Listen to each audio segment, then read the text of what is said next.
بسم الله الرحمن الرحیم. ګرانو لیدونکو، نن غواړو چې د تشریح احصایې په لړۍ کې د لومړي درس څخه شروع وکړو.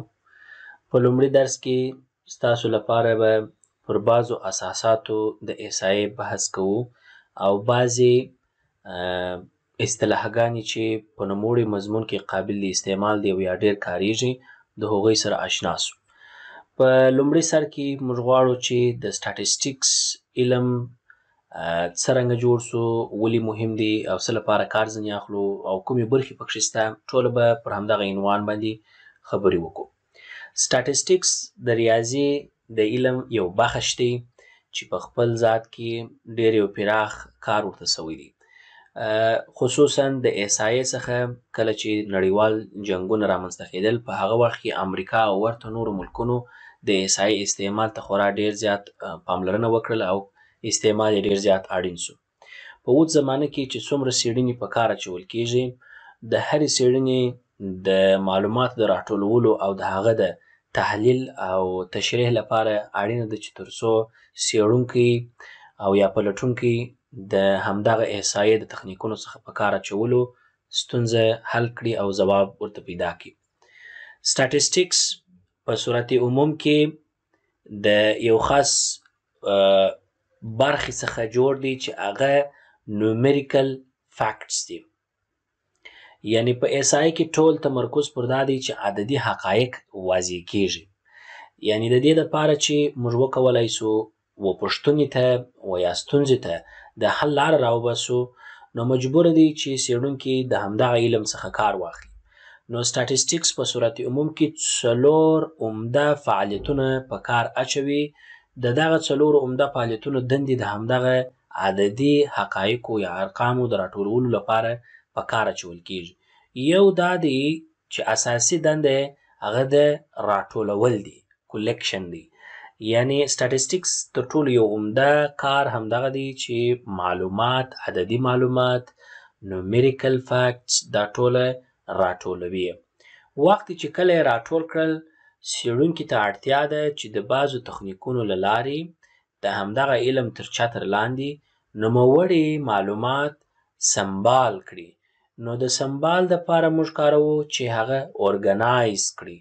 ډاټا چې راټولیږي باید سمبال هم سي، یعنی منظم سره وویشل سي او خپلو ځایو ته تقسیم سي. وروسته تر هغه اړتیا ده چې نوموړې ډاټا باید تحلیل سي، یو لړ احصایوي ازمایښتونو څخه تیر سي تر څو ستونزې ته د حل لاره پیدا کړي و هغه ته موږ وایو انالایز یا تحلیل. کله چې ډاټا انالایز کېږي، مجبوره دی چې هغه نور هم باید په ساده او بسیطه ژبه د ستونزې د حل لپاره واضح سي چې هغه ته موږ وایو انټرپریټیشن یا تفسیر کول. بل دغه 4 افعال چې کله په کار واچول سي، د دې لپاره چې موږ عددي حقایق په راټول کړو او یا ستونزې دپاره د حل پیدا کړو، دا د احصایې د عمده دندو څخه بلل کېږي. نوموړي عددي حقایق چې راټول کېږي، مجبوره دی دا د یو خاص شي لپاره وي چې هغه په عبارت دی د ډاټا څخه یا په پښتو ژبه کې چې موږ ورته وایو معلومات. ولې ډاټا په صورت عموم کې که چیرې موږ پر بخشونه یې راواخلو، دا خپله په خپل ذات کې بیا پر څو قسمو تقسیم کېږي. یو د هغو څخه چې موږ بحث کوو 2 دي چې ډېر اساسي دي چې دلته یې غواړو تر څېړنې لاندې ونیسو. یو هغه په نامه د کیفي ډاټا ده. کیفي ته موږ وایو کوالټیټیو، او هر یو به راسو جدا جدا به یې تشریح کړو. یو کیفي وه، دوهم ډول ډاټا یې کمي ده چې هغه ته بیا موږ وایو کوانټیټیټیو، چې د دواړه یو د بل سره ضد دي په خپل فعالیتونو په حساب باندې.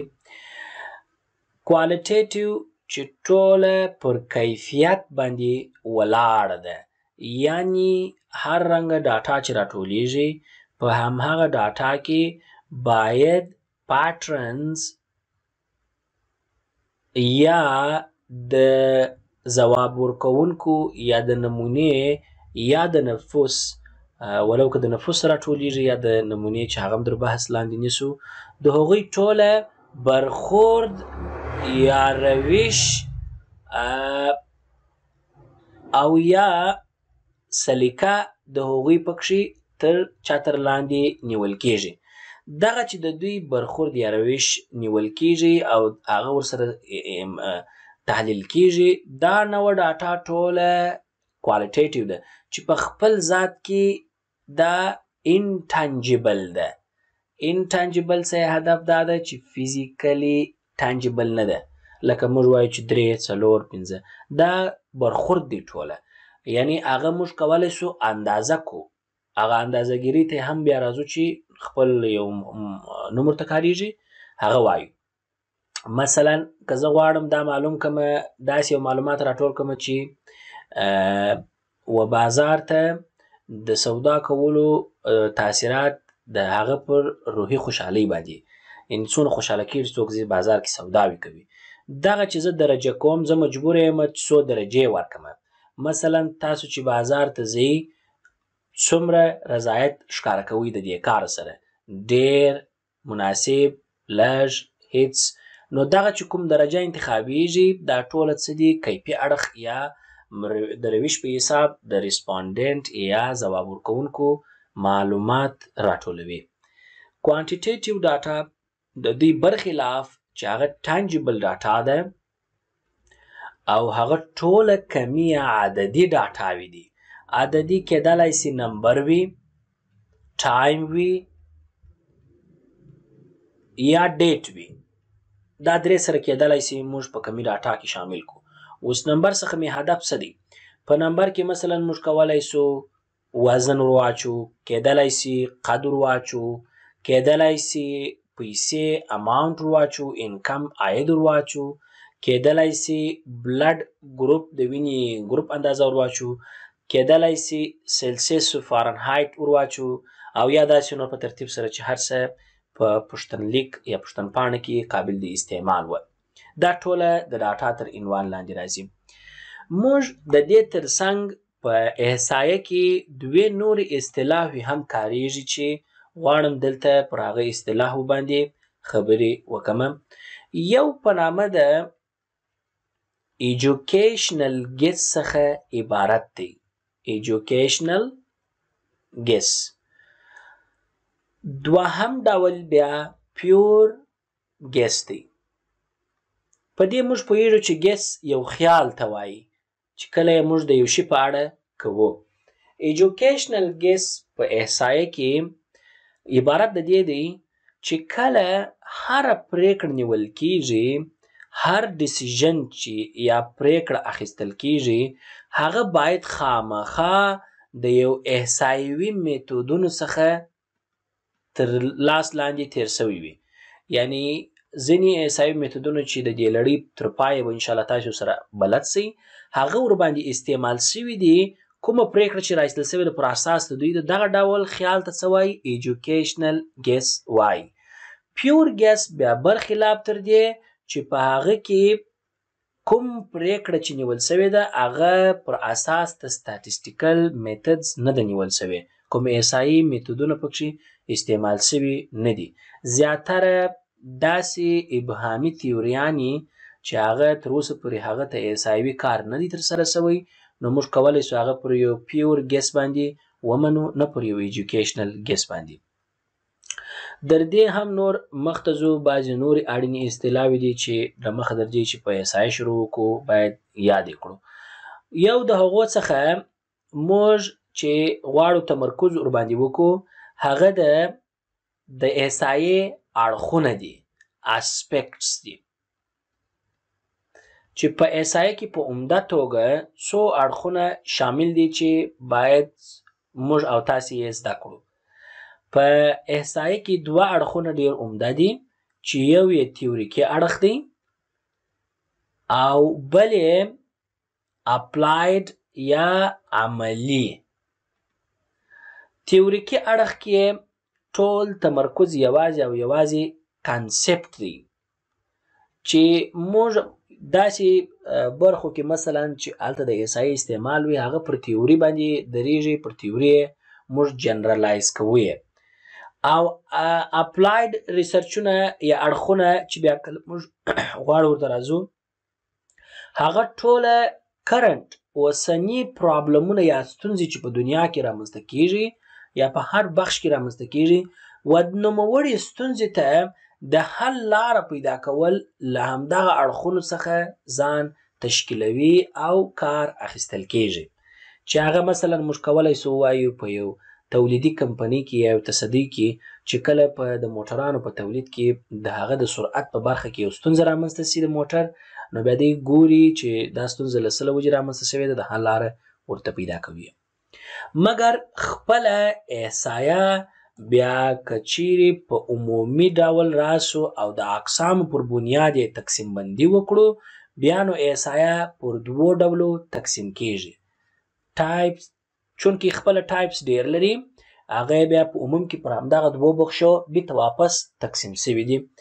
یو بخش په دوی کې د ډیر اساس بخش دی چې هغه د ډسکریپټیو سټاټسټکس په نامه دی یا په پښتو کې موږ ورته وایو تشریحي احصایه.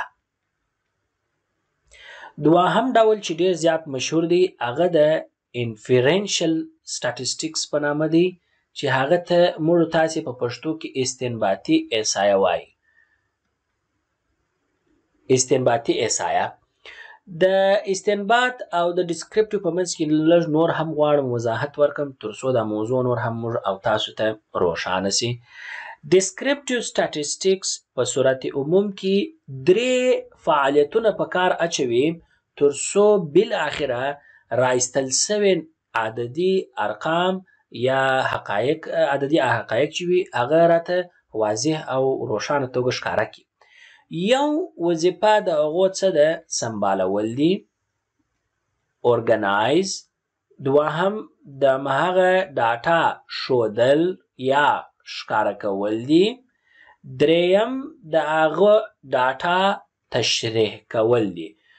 هر ارقام چې کله سمبالیږي یا ښکاره کیږي یا تشریح کیږي، نوموړي درې ډوله ارقام که چیرې بیا موږ راولاړ سو په درو عمده طریقو یې په کار واچوو یا وښیو یا ښکاره کړو زموږ تشریحي احصایه تشکیلوي. یا به مجبور یو د ټیبلونو جدولونو په شکل، یا مجبور یو د ګرافس یا چارټس په شکل به یې موږ ښکاره کړو، او یا بل دریم ډول سمري میجرز په تعلق یا په شکل باندې. دلته درې بخشونه ځینې یاد شول چې تعریف یې بیا په لنډ توګه داسې ویلی سو چې تشریحي احصایه هغه احصایه ده چې ټوله عددي ارقام باید چې سمبال کړي، ښکاره کړي او واضح کړي د همدغه دریو تخنیکونو له طریقه څخه، یا د ټیبل په طریقه، یا د ګرافونو یا چارټونو دیاګرامونو په طریقه، او یا د سمري میجرز په طریقه وکولای سو یو عدد هغه موږ منظم کړو یا ښکاره کړو یا تشریح کړو. دا ټول د تشریحي احصایې څخه بحث کوي چې زموږ او ستاسې د دې مضمون لړۍ همدغه بخش دی چې په دې کې غواړو ژور ولاړ سو تر څو په پوره او عمیقه توګه ترې خبر واوسو. دوهم ډول د انفرنشل سټاټسټکس چې زموږ او ستاسو د موضوع برخه نه تشکیلوي، ولې د دې دپاره چې تر څو په اساساتو کې په معنا پوه سو موږ غواړو پر دې هم بحث وکړو. انفرنشل سټاټسټکس په صورت عموم کې د دوو شانو سره ډیر سروکار لري چې یو یې په نامه د پاپولیشن دی، بل یې په نامه د سامپل دی. په سټاټسټکس کې پاپولیشن موږ نفوس ته کاروو او سامپل موږ نمونې یا بیلګې ته کاروو. دې دپاره سامپل په سټاټسټکس کې کیپټل ان کاریږي او د سامپل لپاره سمال ان کاریږي. د انفرنس څخه هدف دا دی که تاسې فرض کړئ دا ستاسې یو ډاټا په دې ځای کې پرته ده او دا ستا ټوله نفوس دی، یعنې ستا ټوله پاپولیشن ډاټا همدلته پرته ده. دا فرض که هغه مریضان دي چې تبې لري او زه غواړم چې په دې مریضانو کې ټوله نه غواړم تشخیص کم، زه غواړم استنباط وکم. یعنی هدف یې دا دی چې زه د همدغه ډاټا څخه یو د خاصو احصایوي تخنیکونو په کار اچولو سره بعضې نمونه راټول کړم چې په هغه کې د څېړونکي هیڅ احصایوي تبعیض شامل نه وي پکښې کې. فرض که دا تخنیکونه بیا وایو، فرض که دا ټوله نمونه د هغو تخنیکونو په ذریعه سره راټول سول او یو جدا لیول ته ولوېدله، نوموړی کوم د نفوس څخه چې نمونه راټول سول دلته په دې ځای کې او پر دې باندې غواړو موږ ازمایښت وکړو، هر هغه خواص چې په نمونه کې راوځي هغه خواص باید د نفوس د خواص نمایندګي وکړي. یعنی په دې ځای کې یو لغات کاریږي چې جنرالایزیشن او یا انفرنس. دا جنرالایزیشن څه هدف دلته څه دی؟ یعنی که چیرې هر خواص په نفوس کې پروت و، هغه خواص په سامپل کې دی، یعنی سامپل یا نمونه چې راټوله سوې ده هغوی باید نمایندګي د ټوله نفوس په سمه توګه وکړای سي. دا کار ځکه په دنیا کې اجرا کیږي چې درې عمده ستونزې په دنیا کې شته. یو دا دی چې وخت دی، عمده یو غټ محدودیت دی. دوهم پیسې دي یا بجټ دی چې همیشه موجود نه دي. دریم ډول هغه حالات یا موقعیتونه دي. کله وخت موقعیت موږ تاسو ته اجازه نه برابروي تر څو موږ وکولی سو ټوله ډاټا څه کړو، لاسته راوړو او ټوله نفوس وګورو. نو په دې خاطر موږ ته ضرورت دی تر څو ورته نورو د عمده ستونزې ما لیکلي دي داسې نور هم شته، هغوی ته په کتلو سره د نفوس څخه نمونه راټول. بر علاوه تر دې غواړو چې پر دوو عمده شیانو نور هم خبرې وکړو. هغه دا دی چې په نفوس کې په پاپولیشن کې څه شي مثلا یاداشت نیول کیږي، د دغه څخه غواړو خبرې وکړو. پاپولیشن اصلا که هغه عمومي سلسله مراتب ته یې وکتل سي نو تر ټولو تر مخه موږ ته مهم یونیورسل پاپولیشن دی چې دا عمومي هغه سر او اولین عنوان دی. یونیورسل پاپولیشن که چیرې زه یو مثال راواخلم د یونیورسل پاپولیشن په تعلق، مثلا زما په کندهار ولایت کې یا په افغانستان کې که زه یاد کړمه د ساري مریضیو زما ټوله نفوس چې دی ساري مریضي، زه غواړم پر دا ساري مریضیو کې تشخیص کوم، د هغه کې بیا خپل بخش ته راځم. دا ټوله ساري مریضان چې په افغانستان کې موجود دا زما یونیورسل پاپولیشن دی. وروسته تر دې دا به هم باید طبقه بندي کوې چې تر څو ته خپل هغه رسېدلي ټارګټ پاپولیشن ته ځان ورسوې. ټارګټ پاپولیشن بیا عین شکل کې که چیرې ورته راسې، ټارګټ پاپولیشن بیا د همدغه یونیورسل پاپولیشن څخه راایستل سوې برخه ده چې نور یې هم پر اجزاو او طبقو تقسیموي. فرض که په ساري مریضي کې زما یوازې او یوازې ځوانان ساري مریض لرونکي پکار دي، سپین ږیري مې نه دي پکار. دلته راځو د ټارګټ پاپولیشن څخه وروسته مجبور یو موږ سامپلینګ فریم په کار واچو. سامپلینګ فریم د جوړښت څخه په معنا دی یا چوکاټ یا جوړښت و دې ته وایي چې موږ د هغه ټاکل سوي نفوس څخه چې زموږ ټارګټ دی د هغه څخه مشخص داسې یو جوړښت ورته جوړ کړو چې یوازې زموږ هغه په کار سي دغسې یې راوباسو. فرض که په دې کې موږ یو جوړښت ورته یږدو چې د 20 کلونو څخه تر 24 کلونو پورې ځوانان د مثلا نارینه وي او د 18 کلونو څخه تر 22 کلونو پورې دي ښځینه. دا یو جوړښت ورته جوړ سو چې په دغه طبقو کې د دوی څخه ټوله انتخاب سي. کله چې دا فارمټ موږ جوړ کړي نو موږ د سامپلینګ فریم څخه خپله نمونه چې هغه سامپل دی راټولوو. یعنی دا زینه پر زینه پروسیجر دی چې د دې دپاره موږ د پاپولیشن څخه نمونه راټولو کړو. د دې څخه بر علاوه چې نور ډیر مهم اصطلاح دي چې عمده موږ په احصایي کې ورسره مخامخ کیږو، هغه د نفوس شمېرنې څخه یا پاپولیشن سنسس چې ورته وایي. سنسس معنا یې په پاپولیشن کې یا نفوس کې چې هر الیمنٹ پروت دی، ایچ الیمنٹ، هر الیمنٹ چې پروت دی دا هر الیمنٹ عنصر حسابول، هغه معلومات راټولول، دا ټولو ته وایي سنسس. اوس نو که چیرې هغه په صحت کې وي نو هیلث سنسس، که هغه په ډیموګرافي کې وي ډیموګرافیکل سنسس، که هغه په ټوله د نفوس شمېرنه وي نو پاپولیشن سنسس. یعنی هر کس به په هغه کې حسابیږي او د هغه احصایي معلومات به اړوند د پوښتنپاڼې له طریقه یا د نورو طریقو راټولیږي. بل ډول بیا موږ لرو د سامپل سروې په نامه ده. سامپل سروې چې دا د سنسس سره تفاوت کوي. سنسس بالعکس دا ټوله نفوس تر څېړنې لاندې نیسي. سامپل سروې لکه ما چې لوړه اشاره ورته کړه انفرنس کوي. انفرنس یعنی څنګه د نفوس څخه چې په دې ځای کې لرو چې شي راباسي نمونه راټولوي د بعضو احصایي تخنیکونو له طریقه چې هغه په استنباطي احصایه پورې تعلق لري چې بیا به په بل لړۍ کې پر هغه باندې کار وکړو. د دې څخه وروسته یو بل عمده شی چې غواړو خبرې ورباندې وکړو هغه دوه ډوله نمونې موږ ورسره پیژندلی سو. یو ریپرزنټیټیو سامپل دی او بل رانډم سامپل بولو. ریپرزنټیټیو سامپل کله چې د نفوس څخه کوم څه راټول سوي وي او هغه راوړل سوي وي د نمونه کې او نمونه کې د بعضو تخنیکونو له لارې کار ورباندې سوی وي نو دا ډول ته موږ وایو ریپرزنټیټیو نمایندګي کوي.